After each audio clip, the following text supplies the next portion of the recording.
ఈరోజు మనమొక స్టార్టప్ కథ కాదు వింటున్నాం. ఒక ఓవర్నైట్ బిలియనేర్ కథ కూడా కాదు. ఈరోజు మనం వింటున్న కథ 80 సంవత్సరాల పాటు ఒక్క స్కాండల్ లేకుండా, ఒక్కసారి కూడా దివాలా తీయకుండా, నెమ్మదిగా కాని గట్టిగా ఎదిగిన ఒక భారతీయ కంపెనీ కథ. ఈ కంపెనీ మొదట స్టీల్ ట్రేడింగ్ చేసింది, తర్వాత జీప్లు తయారు చేసింది, ఆ తర్వాత ట్రాక్టర్లు, ఆ తర్వాత ఎస్యూవీలు. ఇప్పుడు ప్రపంచానికి సాఫ్ట్వేర్ సొల్యూషన్స్ ఇస్తోంది, రేపు ప్రపంచానికి ఎలక్ట్రిక్ వెహికల్స్ ఇస్తోంది. ఈ కథలో హైప్ లేదు, డ్రామా లేదు, సీక్రెట్ ట్రిక్స్ లేవు. కేవలం ఒక మాట మాత్రమే ఉంది: డిసిప్లిన్. ఈరోజు మనం మాట్లాడుకోబోయే కంపెనీ పేరు మహీంద్రా. ఒక బ్రాండ్ కాదు, ఒక ప్రోడక్ట్ కాదు. మహీంద్రా అంటే ఒక సిస్టమ్. మహీంద్రా అంటే ఒక మైండ్ సెట్. మహీంద్రా అంటే లాంగ్ టర్మ్ బిజినెస్ థింకింగ్. ఈ వీడియోలో మీరు తెలుసుకుంటారు, 1945లో మొదలైన ఒక చిన్న కంపెనీ 2026 నాటికి ఎలా గ్లోబల్ గ్రూప్గా మారింది, ఎలా టెక్ మహీంద్రా భారతదేశంలో టాప్ ఐటీ కంపెనీస్లోకి వచ్చింది, ఎలా మహీంద్రా ఎలక్ట్రిక్ ఫ్యూచర్ మీద 30,000 కోట్ల రూపాయల బెట్ వేసింది. ఈ కథ పూర్తిగా ఫ్యాక్ట్స్ ఆధారంగా ఉంటుంది. No motivational drama, no fake success stories. ఇది ఒక real business awareness documentary. So let's start the complete story of Mahindra. Period 1945 to 1960. Mahindra group 1945లో భారతదేశం ఇంకా బ్రిటిష్ పాలనలో ఉన్నప్పుడు లుధియానాలో ఒక చిన్న కంపెనీ ప్రారంభమైంది. ఈ కంపెనీని స్థాపించినవారు జగదీష్ చంద్ర మహీంద్రా, కైలాష్ చంద్ర మహీంద్రా మరియు మాలిక్ గులాం మొహమ్మద్. మొదట ఈ కంపెనీ పేరు మహీంద్రా అండ్ మొహమ్మద్. ఇది స్టీల్ ట్రేడింగ్ కంపెనీగా పనిచేసేది. ప్రధానంగా బ్రిటిష్ ఆర్మీకి సంబంధించిన స్టీల్ మరియు ఇతర పరిశ్రమల మెటీరియల్ కొనుగోలు చేసి అమ్మడం వీరి వ్యాపారం. ఆ సమయంలో భారతదేశంలో భారీ పరిశ్రమలు చాలా తక్కువగా ఉండేవి. ఎక్కువగా విదేశీ కంపెనీలే ఆధిపత్యం చెలాయించేవి. అందుకే ఈ ముగ్గురు యువకుల ఆలోచన ఏమిటంటే, భవిష్యత్తులో స్వతంత్ర భారతదేశానికి స్వంత పరిశ్రమలు అవసరమవుతాయి. 1947 దేశ విభజన మరియు పేరు మార్పు. 1947లో భారతదేశం స్వతంత్రమయ్యింది. అదే సమయంలో దేశం భారత్ మరియు పాకిస్తాన్గా విడిపోయింది.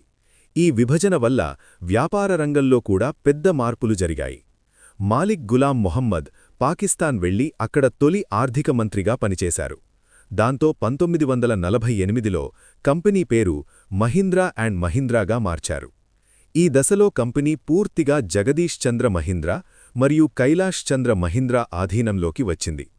1948 నుండి 1953 సర్వైవల్ ఫేజ్.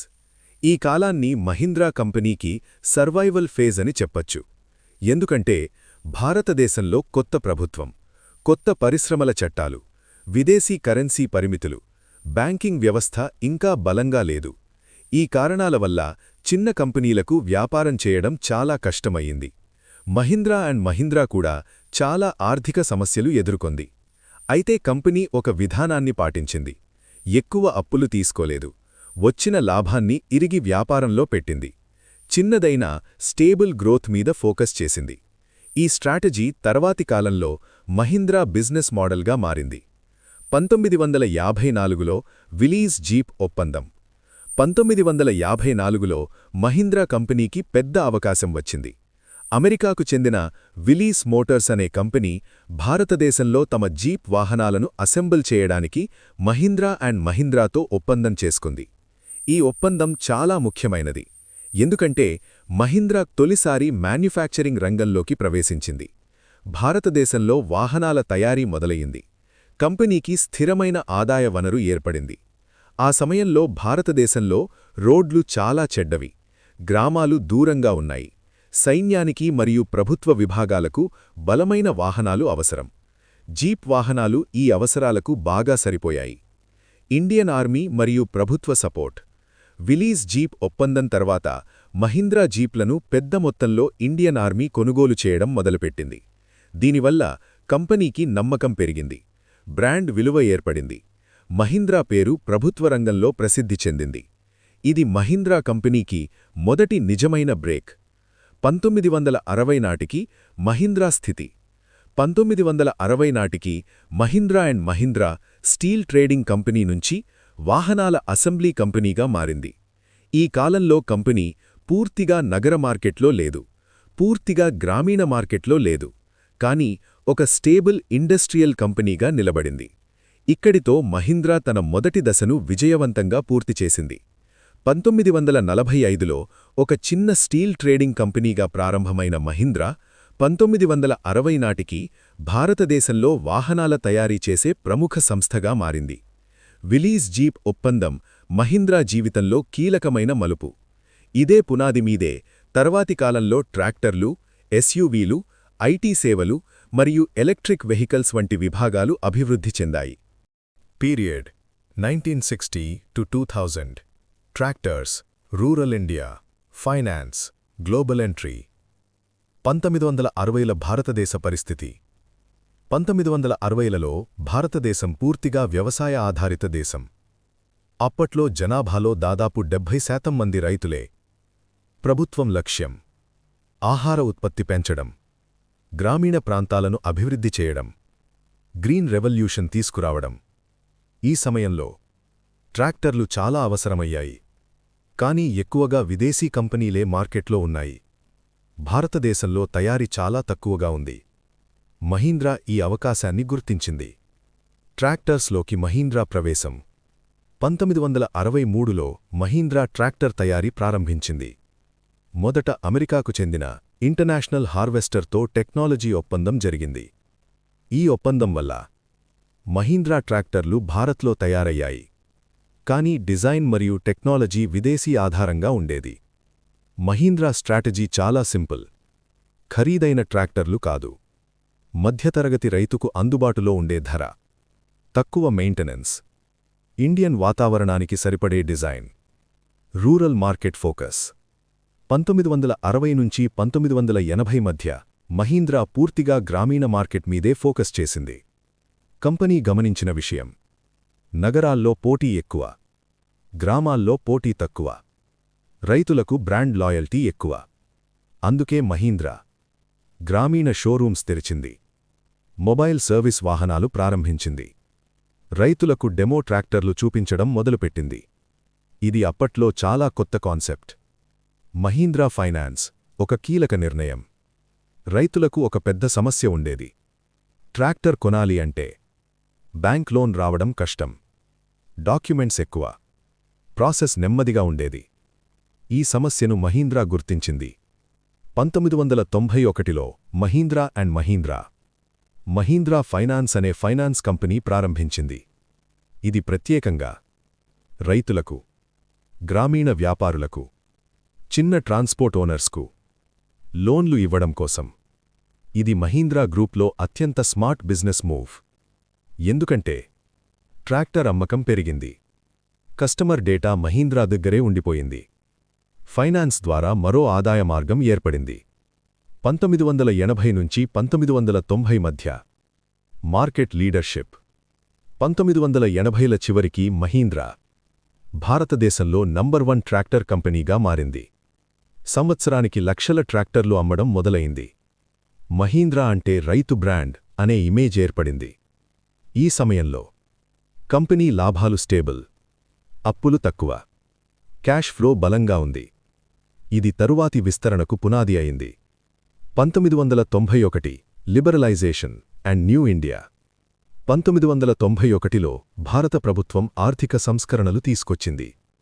దీన్ని లిబరలైజేషన్ అంటారు. దీని ప్రభావం: విదేశీ కంపెనీలు భారతదేశంలోకి వచ్చాయి, పోటీ పెరిగింది, టెక్నాలజీ వేగంగా మారింది. మహీంద్రా ముందు ప్రశ్న: మనం రైతు కంపెనీగానే ఉండాలా లేదా గ్లోబల్ కంపెనీ అవ్వాలా? మహీంద్రా రెండవదానిని ఎంచుకుంది: ఇంటర్నేషనల్ ఎక్స్పాన్షన్. 1990లలో మహీంద్రా మొదటిసారి విదేశీ మార్కెట్లలోకి వెళ్ళింది. ప్రధానంగా యుఎస్ఏ, ఆఫ్రికా, ఆస్ట్రేలియా. ఇక్కడ కూడా ట్రాక్టర్లే మొదటి ప్రాడక్ట్. ఎందుకంటే మహీంద్రాకి స్ట్రాంగెస్ట్ సెగ్మెంట్ అదే. డెవలపింగ్ కంట్రీస్లో డిమాండ్ ఎక్కువ, ప్రైస్ అడ్వాంటేజ్ ఉంది. ఇది మహీంద్రాను ఒక ఇండియన్ కంపెనీ నుంచి గ్లోబల్ బ్రాండ్గా మార్చింది. Diversification, new businesses. ఈ కాలంలో మహీంద్రా కొత్త రంగాల్లోకి ప్రవేశించింది.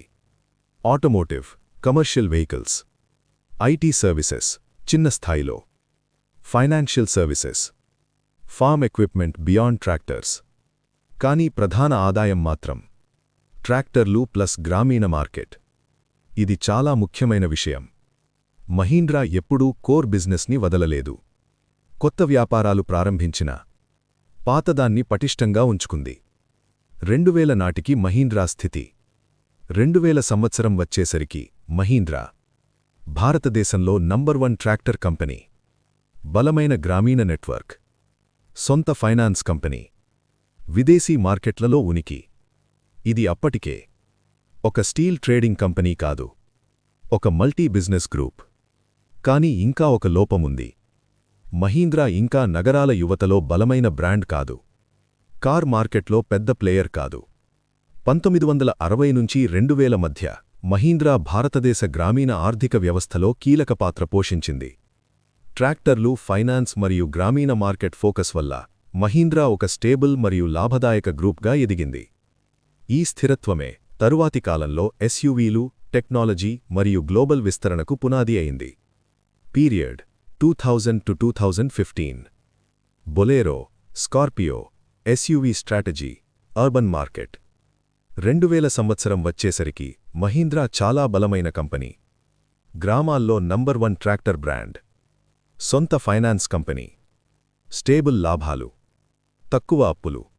కానీ ఒక పెద్ద లోపముంది. మహీంద్రా నగరాల యువతలో ప్రసిద్ధి కాదు, ప్యాసింజర్ కార్ మార్కెట్లో పెద్ద ప్లేయర్ కాదు. ఆ సమయంలో మారుతీ సుజుకీ నగరాల్లో రాజ్యం చేస్తోంది. హ్యుండై కొత్తగా వచ్చి స్టైలిష్ కార్లు ఇస్తోంది. టాటా మోటార్స్ కూడా ఇండిగో, ఇండికా లాంటి కార్లతో ఉంది. మహీంద్రా మాత్రం ఇంకా రైతుల కంపెనీ అనే ఇమేజ్లోనే ఉంది. Bolero, urban entry point. 2000లో మహీంద్రా ఒక వాహనం విడుదల చేసింది, బొలేరో. బొలేరో ఎందుకు ముఖ్యమంటే ఇది పూర్తిగా లగ్జరీ కాదు, పూర్తిగా గ్రామీణ వాహనం కూడా కాదు, మధ్యలో ఉన్న సెగ్మెంట్. బొలేరో ఫ్యామిలీకి సరిపోతుంది, చిన్న బిజినెస్కి సరిపోతుంది, ప్రభుత్వ విభాగాలకు సరిపోతుంది. ఇది మహీంద్రాకి మొదటి నిజమైన urban success. Scorpio, game changer. 2002లో మహీంద్రా విడుదల చేసింది స్కార్పియో. ఇది మహీంద్రా చరిత్రలో అత్యంత కీలకమైన ప్రాడక్ట్. ఎందుకంటే ఇది పూర్తిగా ఇండియన్ ఇంజనీర్ల డిజైన్, విదేశీ బ్రాండ్ ఆధారపడకుండా తయారుచేసింది. మొదటిసారి ఒక నిజమైన ఇండియన్ ఎస్యూవీ. స్కార్పియో తర్వాత మహీంద్రా బ్రాండ్ ఇమేజ్ మారిపోయింది. ఇప్పటినుంచి మహీంద్రా అంటే power, muscular design, big vehicle brand. Scorpio వల్ల మహీంద్రా గ్రామాల్లోనే కాదు, నగరాల్లో కూడా స్ట్రాంగ్ అయింది. SUV strategy. స్కార్పియో హిట్ అయిన తర్వాత మహీంద్రా ఒక క్లియర్ స్ట్రాటజీ తీసుకుంది. స్మాల్ కార్స్ కాదు, సెడాన్స్ కాదు, ఓన్లీ ఎస్యూవీస్. ఇది చాలా రిస్కీ డెసిషన్. ఎందుకంటే అప్పట్లో ఎస్యూవీ మార్కెట్ చిన్నది, ఫ్యూయల్ కాస్ట్లీ, రోడ్స్ అంతగా బాగాలేవు. కానీ మహీంద్రా ముందే చూసింది, భవిష్యత్తులో రోడ్స్ ఇంప్రూవ్ అవుతాయి, పీపుల్ ఇన్కమ్ పెరుగుతుంది, బిగ్ కార్స్ డిమాండ్ పెరుగుతుంది. ఇది మహీంద్రాకి లాంగ్ టర్మ్ అడ్వాంటేజ్ ఇచ్చింది. XYలో క్వాంటో TUV 300 లర్నింగ్ ఫేజ్. 2005 నుంచి 2013 మధ్య మహీంద్రా చాలా మోడల్స్ రిలీజ్ చేసింది. XYలో క్వాంటో, వెరిటో, TUV 300 అన్నీ పెద్ద హిట్ కాలేదు. కానీ ఈ ఫేజ్ చాలా ముఖ్యమైనది. ఎందుకంటే మహీంద్రా డిజైన్ మిస్టేక్స్ చూసింది, కస్టమర్ ఫీడ్బ్యాక్ అర్థం చేసుకుంది, క్వాలిటీ ఇంపార్టెన్స్ నేర్చుకుంది, అర్బన్ కస్టమర్ మైండ్సెట్ తెలుసుకుంది. ఈ ఫెయిల్యూర్స్ లేకపోతే XUV 500 లాంటి కారు రావడం కష్టం. XUV 500 modern Mahindra start. 2011లో మహీంద్రా విడుదల చేసింది XUV 500. ఇది మహీంద్రాకి టర్నింగ్ పాయింట్. ఇందులో modern design, touch screen, safety features, comfort interiors. ఇది మహీంద్రాను రూరల్ బ్రాండ్ నుంచి యూత్ అర్బన్ బ్రాండ్గా మార్చింది. XUV 500 తర్వాత మహీంద్రా సిటీ కస్టమర్స్లో కూడా ట్రస్ట్ సంపాదించింది. మీడియా పర్సెప్షన్ మారింది. కంపెనీ వాల్యుయేషన్ పెరిగింది. థార్ బ్రాండ్ ఐకాన్ 2010లో మహీంద్రా ఒక ప్రత్యేక వాహనం విడుదల చేసింది, థార్.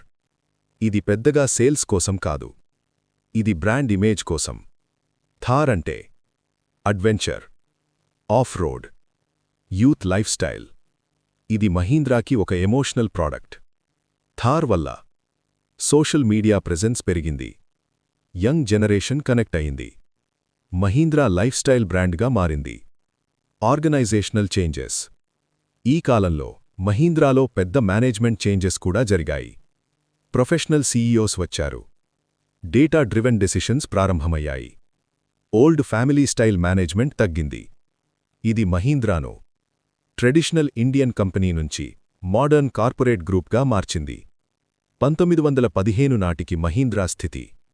1915 వచ్చేసరికి Mahindra SUV market leader in India. Rural plus urban balanced brand. Strong cash flow, global presence. ఇప్పుడు మహీంద్రాకి మనీ ఉంది, బ్రాండ్ ఉంది, కస్టమర్ బేస్ ఉంది. 2000 నుంచి 2015 మధ్య మహీంద్రా తన పూర్తి ఐడెంటిటీ మార్చుకుంది. బొలేరో మరియు స్కార్పియో వల్ల మహీంద్రా నగర మార్కెట్లోకి విజయవంతంగా అడుగుపెట్టింది. SUV స్ట్రాటజీ మహీంద్రాకి లాంగ్ టర్మ్ లీడర్షిప్ ఇచ్చింది. ఈ దశ మహీంద్రా చరిత్రలో అత్యంత కీలకమైన ట్రాన్స్ఫర్మేషన్ ఫేజ్. పీరియడ్ 2015 నుండి 2026. Tech Mahindra, Satyam, IT, EV, global strategy. అసలు టెక్ మహీంద్రా ఎందుకు ముఖ్యమైంది? చాలామంది అనుకుంటారు మహీంద్రా అంటే కార్లు, ట్రాక్టర్లు, థార్, స్కార్పియో. కానీ నిజానికి మహీంద్రా గ్రూప్లో అత్యధిక లాభాలు తీసుకువచ్చేది టెక్ మహీంద్రా. 2015 తర్వాత మహీంద్రా గ్రూప్ లాభాల్లో 50% కంటే ఎక్కువ ఐటీ నుంచే వస్తోంది. అంటే మహీంద్రా ఇక వాహనాల కంపెనీ మాత్రమే కాదు, ఇదొక టెక్నాలజీ కంపెనీ కూడా. సత్యం స్కామ్, మహీంద్రా బిగ్గెస్ట్ రిస్క్. 2009లో భారతదేశంలో పెద్ద ఐటీ కంపెనీ సత్యం కంప్యూటర్స్లో భారీ ఫైనాన్షియల్ స్కామ్ జరిగింది. ఫౌండర్ రామలింగరాజు కంపెనీ అకౌంట్స్లో వేల కోట్ల రూపాయల ఫ్రాడ్ చేశాడు.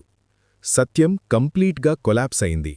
అప్పుడు మహీంద్రా ఒక రిస్కీ డెసిషన్ తీసుకుంది. మహీంద్రా ఈ స్కాండల్ కంపెనీని కొనుగోలు చేసింది. పేరు మార్చి టెక్ మహీంద్రాలో మర్జ్ చేసింది. వేల మంది ఉద్యోగులను రీటైన్ చేసింది. అప్పుడు చాలామంది అన్నారు, మహీంద్రా పిచ్చి చేస్తోంది, స్కామ్ కంపెనీని ఎవరు కాపాడుతారు? కానీ ఇదే Mahindra life's smartest decision. Tech Mahindra transformation. Satyam merge తర్వాత కార్పొరేట్ గవర్నెన్స్ స్ట్రాంగ్ చేశారు. గ్లోబల్ క్లయింట్స్ ట్రస్ట్ తిరిగి తీసుకొచ్చారు. టెలికాం ప్లస్ ఐటీ సర్వీసెస్ని కంబైన్ చేశారు. 10 సంవత్సరాల్లో టెక్ మహీంద్రా 90+ దేశాల్లో ఉంది.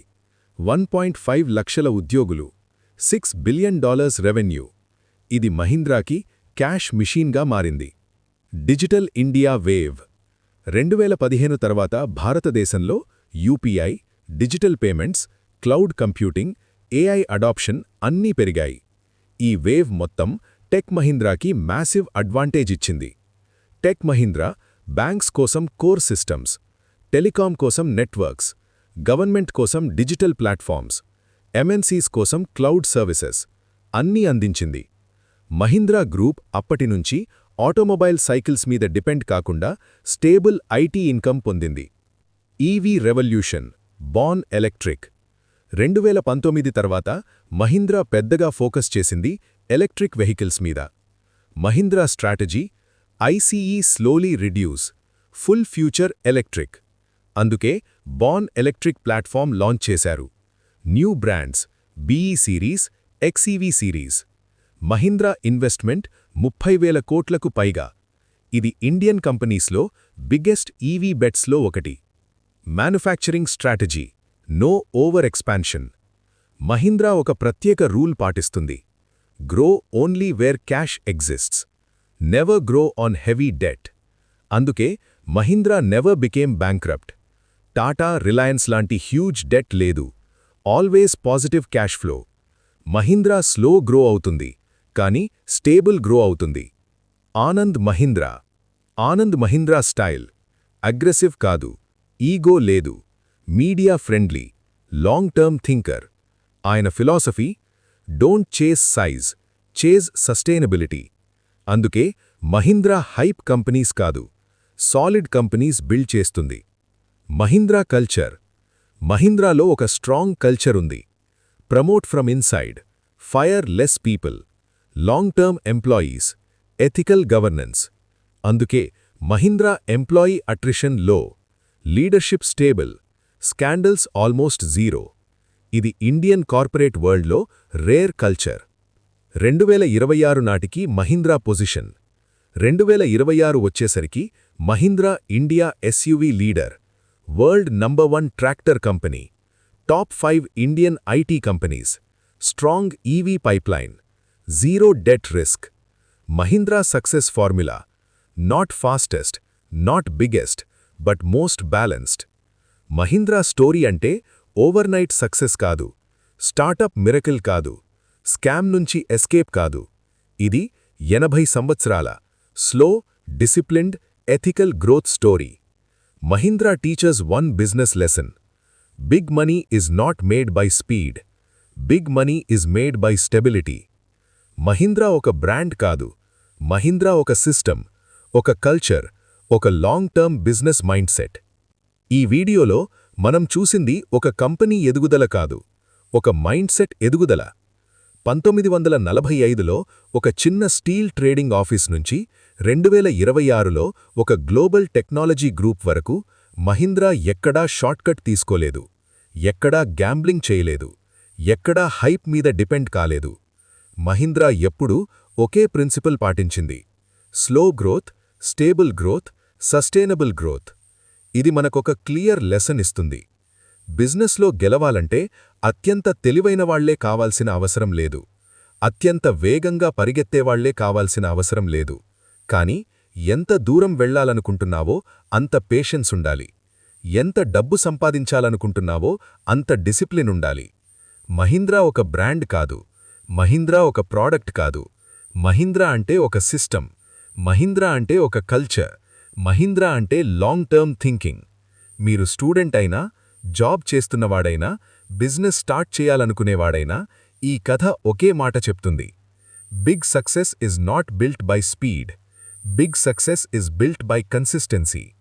ఇది మహీంద్రా స్టోరీ, కానీ లెసన్ మాత్రం మనందరికీ. Mahindra built not by hype, but by discipline. ఈ వీడియో మీకు నచ్చితే ఒక లైక్ చేయండి. ఈ సమాచారం మీ ఫ్రెండ్స్కి ఉపయోగపడుతుంది అని అనిపిస్తే వాళ్లతో షేర్ చేయండి. ఇలాంటి రియల్ బిజినెస్ స్టోరీస్ మరిన్ని చూడాలంటే ఈ ఛానల్ని సబ్స్క్రైబ్ చేయండి. నాలెడ్జ్ పెరుగుతుంది, పర్స్పెక్టివ్ మారుతుంది. See you in the next video.